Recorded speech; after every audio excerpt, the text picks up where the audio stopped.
आता थोडेसे मॉडर्न्स आवय पयले रिगार्डिंग क्वेश्चन्स आसा ते अल्कोहोल घेतात बेबी पोटात असताना सुद्धा त्यांच्या भुरग्यांचेर कितें इफेक्ट जावपाक शकता तो तशें हेंच्यांनी कंट्रोल करपाचो. So, according to all our guidelines, pregnant ladies and alcohol घेऊ नये. Okay, that is first thing.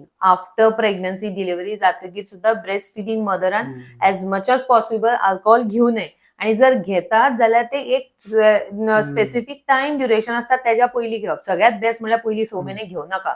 तरी सुद्धा आजकालच्या थोड्या बायलो कितें म्हणटात ना दोतोर at least one peg I can take of some specific दारूची नांवां बिवा ती सांगतात. Okay, then we tell them की बाबा इतलो टाइम तू दिवू नाका बेबीक दूध, नाल्यार तुज्या आयिल्लें दूध काढून ते वेस्ट करपाचें आणि मागीर बेबीक दिवपाचें. सेकंड ऑप्शन, तुका खबर आसा तू पार्टीक वचपाक आनी तुका खबर आसा तू दारू पिवपाक आसा, सो आफ्टर सम टाइम म्हणल्यार एक एटलीस्ट अर्ध्या दिसाचो तरी स्टॉक ना जाल्यार एक दिसाचो तरी स्टॉक तुवें आपल्या दुधाचो काढून दवरप जर बेबी तुज्या दुधार आसा.